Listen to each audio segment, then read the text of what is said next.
I'm Yo, going to put a couple pictures up here. You can start where you want to start at, if you don't mind. oh, there's Shedeur with a long sleeve on. This is like the 8 block test where you Yeah, hey, yeah, you go, see a butterfly. Oh, go. Your thoughts. there's an asshole. There's an asshole. Okay, all right, Uh, yeah, that's porous offensive line play. No, all right, really, man. Let me stop playing with you, all Chico. right. I will tell you this, Chico. Like a reason I reset it, Chico, give you a place to clip it at. So, Chico, you can start your clip right here. Okay. When you look, when you look at the totality of it, including the press conference, I didn't see anything that surprised me. Shedeur Sanders is a dynamic, more than capable quarterback at this level. But you're gonna find that it's gonna be hard for anyone to overperform, let alone hit their customary metrics when they're out there with people they've never played with before. Mm, One of the things that helped the first show you and I ever did together was before we ever thought about doing a show together, we had been on multiple Zoom calls together.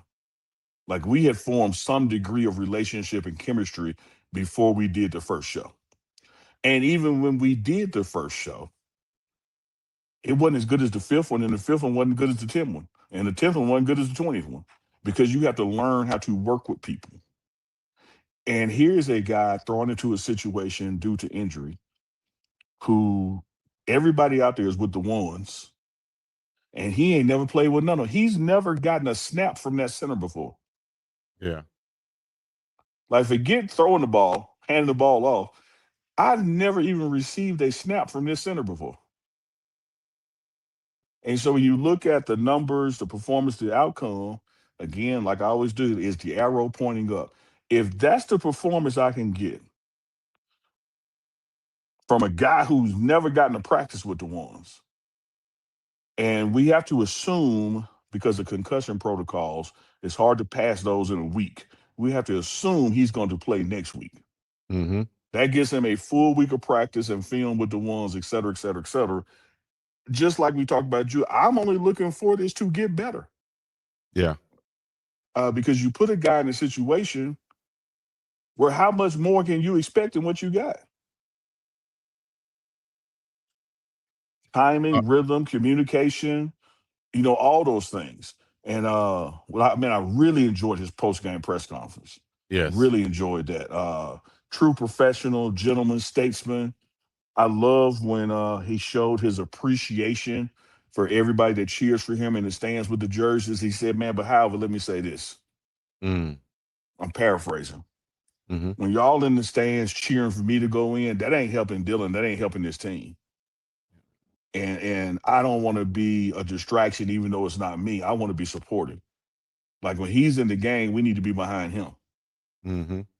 And so even though I appreciate all those cheers and jerseys and all that, there's a certain point where it's like, all right, y'all, if you're gonna cheer for the Browns, cheer for whoever's out there.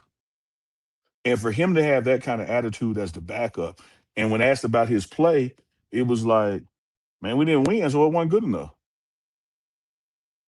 And I could talk about my first time. He said the dude literally said, "Man, I ain't never threw a pass to Judy before the That's night." what I was like. Damn. It's like I think that's my first time throwing the pass to Judy. I thought about like, damn.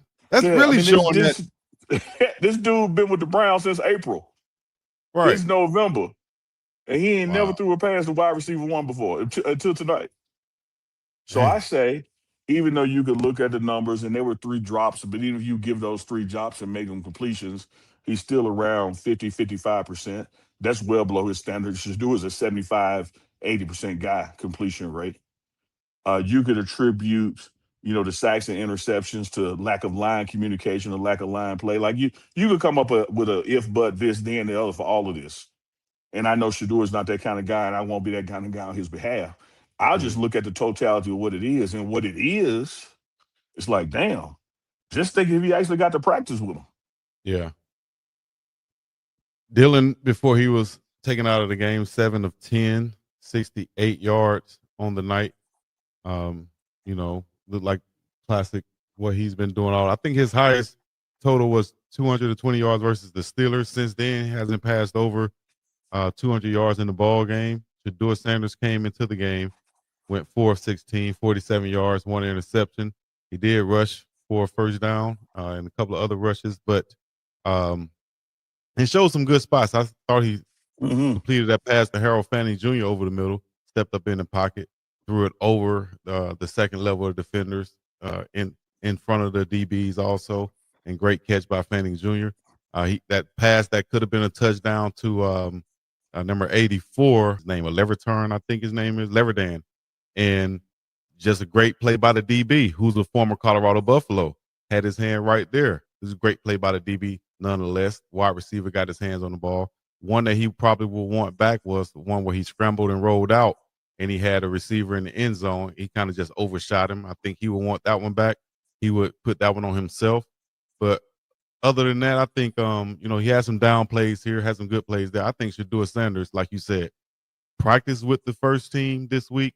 You're going to see a whole different level of play, and who they're playing next week.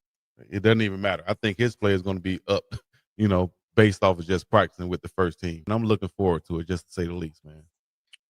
Yeah, I am too. And I still think as an organization, man, just like we were talking about the office in the tunnel, man, film don't lie. Film could be misleading or something. Film could be misinterpreted, but what you see on the camera, man, you see. Like that, I saw it. And Yeah. one of the things I didn't like what I saw, and I'm not surprised, but if I'm a head coach and I got my backup QB in, and mathematic wise, scoreboard wise, we're still in this game and we're about to execute a 2 or 3 minute drive, whatever. Ain't no way the camera ain't gonna see me at some point talking to him, coaching them, encouraging them. Like, come on, That dog. was that was one thing I saw. Somebody tweeted that. I think I posted on my page. So I can pull it. Let me see if I put it up right here. Yeah. If you're coaching, and I asked the question, I asked this chat the question also. If you're the head coach and you have a rookie quarterback coming in, hell, you have a second string quarterback. Hell, you have any quarterback coming to the ball game. Do you address him? Do you walk over there to him? Do you talk to him in any type of capacity while he's in the game? How My do you answer would be, not? yeah, that's what my Like, answer how would do be, you? hell yeah. How do you not, Is for this? Is real? this? I mean, no, Because I'm not talking about you, Chico. So when I say this, no offense to you. How the hell is this even a question? right. That's But like you got saying, you hey, have when you people, get up in the morning and you take a dump, do you wipe yourself or you just go to work? Like, what are we talking about? mm-hmm. We white. Yeah, that was Like surprising. there's If just how do maybe it you? was just the camera thing. I don't know, but I give him the again. benefit of the doubt. Yeah, got to get them benefit of the doubt because I'm watching the Yeah. broadcast, and the only thing I can Right. see is what the broadcast shows me. And a lot Mm-hmm. happens doing commercials and when the cameras are somewhere else. But Exactly. I know this, Chico. As hot of a draw as Shedeur Sanders is, the camera follows him. Mm-hmm. Just like you can see him on the sideline in Colorado talking to Ray Lewis, you probably gonna see him on the sideline talking to his head coach because the camera's gonna be on him. Right. And so let's imagine it did happen. It ain't happened enough for us to see it, which means it under happened. Mm-hmm.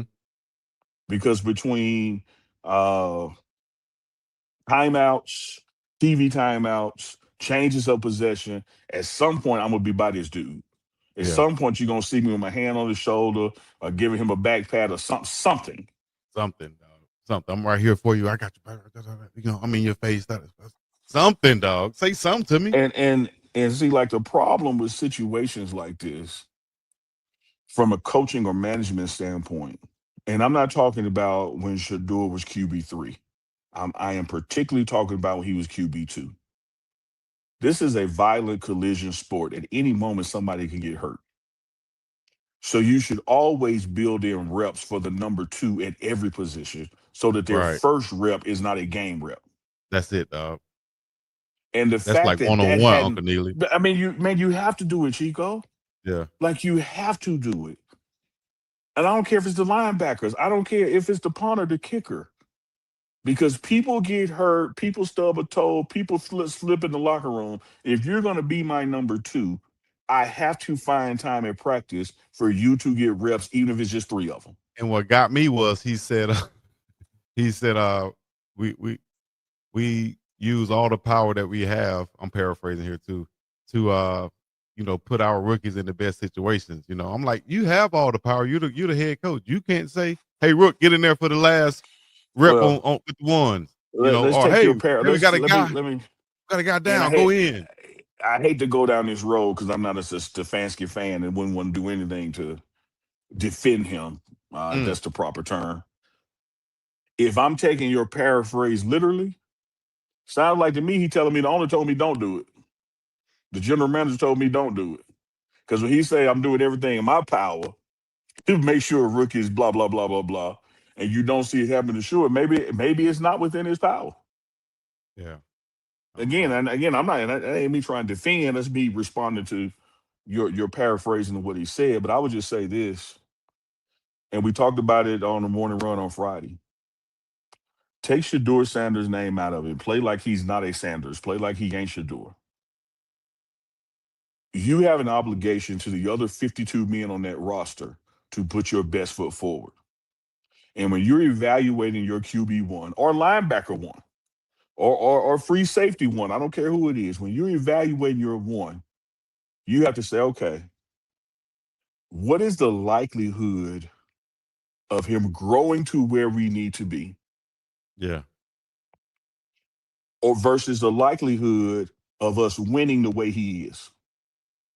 And if it becomes a situation where we can't win the way he is, and there's no likelihood of him getting better by the time we need him to get better, that mathematically laws of probability kick in, and you have to go to the next option to give it a try. Because if something ain't working the way it is, you can make it a relationship, Chico, boyfriend and girlfriend. If old boy ain't performing the way you need him to be, and he ain't showing no signs he gonna get better before Thanksgiving, what Mm-hmm. we waiting on? Same thing with this situation. Can we win out with Dylan Gabriel the way he is? You got to check the no box. Can Dylan Gabriel improve enough over the next few weeks where we can catch up? You got to check the no box. When you see Shedeur today and see him in practice this week and see him at the next game, if you go back the other way, you out your damn mind. You just said, hey, forget everybody on this roster. I know I got Myles Garrett over there setting sack records, but he gonna be on a losing damn team. Yeah. Shout out to Myles Garrett too. Shout out to him. Dang. He had 4 sacks on the night. Yeah, 4 sacks on the night, 5 tackles. That's Yeah, up to him, man. Just yeah. Shedeur don't even get to practice against him. I don't think he want to either, man. I saw shit. I Well, saw him. let me tell you why you want to. Of course, you're a starting I mean, quarterback. of It's not course, gonna but you get know what I tackled. mean. Yeah, you want to because Yeah, if I go against the best, how much ready am I gonna be on game and day? and that's gonna get Shadeur's internal clock, on point and sped up. Yeah, Also, uh, if you're going to, I saw Myles Garrett get off a snap one time, man, so fast, man, it was unbelievable, dog. Lamar hey Jackson got rid of the man, ball quickly though, but I said, I say man, that's a jump right there, dog. I say this all the time, dog. I ain't taking nothing away from the good Lord, and I ain't taking nothing away from Deion Sanders because the good Lord put some stuff in Deion Sanders that he ain't put nobody else. And then Deion Sanders went out and did the work with those talents too. Having said that as the given, please do not underestimate that when Deion Sanders went to practice, he practicing against Andre Rison. He Yeah. practicing against Jerry Rice. He Mm-hmm. practicing against Michael Irvin. Mm-hmm. And then on Sunday, he guarding Chico. I mean, what the hell you think gonna happen? And so I say, if you say, hey man, one thing we're gonna have to work on with Shadeur is he holding the ball too long. Let him get some reps with Myles Garrett. Yeah, and Miles touch him up a couple times, figuratively, and Yeah, figuratively, yeah. No yeah, contact, but right. And yeah, yeah, that clock will be sped up. Also, them offensive tackles clock need to be sped up too, dog. Goodness yeah, gracious. no, Too many lookout blocks, man. Offensive line. I say offensive tackle the whole line. Guys, we got to yeah, get it's better. too many of But my bads. as a Browns organization, if I'm them, I'm saying to myself, I've said this many times on the show. I got 2 first round picks. I think I have 2 second round picks or whatever. man, I am going to improve this offense. That defense is not as they did a good job drafting on defense. West is amazing at linebacker position. Maybe they need a couple more DBs or whatever. I like Hickman, but they need some offensive linemen that's going to gel together. Boy, and they need another receiver, dog. If the two Ohio teams could switch, oh my gosh. Cincinnati can score at will but can't stop nobody. If the Browns can stop everybody but can't score. They need to combine each other. They need to just come together, make one team, cut a whole bunch of other people, cut the fat off, make one Ohio team, and start kicking butt, man. What? Yeah. Move to Akron. Just say the Akron. The Akron Brown Bengals. They be in the Super Bowl. LeBron, where you at, dog? That's your team right there. Akron Brown Bengals. I'm with it. Buy me a jersey as soon as they come out. Yes, sir. Uncle Chico. Sunday Night Live. Live and direct. It's another Sunday night. Another Sunday night live with Unc and Big Dog Chico. Rolling out with Chico. They call him the one-man Rico. Hot tour Frico. It's another one, baby. It's another one. Gotta read. Another Sunday night live with Unc and Big Dog. With Unc and Big Dog. Oh, boy. So get ready for it. The morning run tomorrow. Y'all make sure y'all check it out. Do the Scoop B with us working at Another Sunday night live. Unc and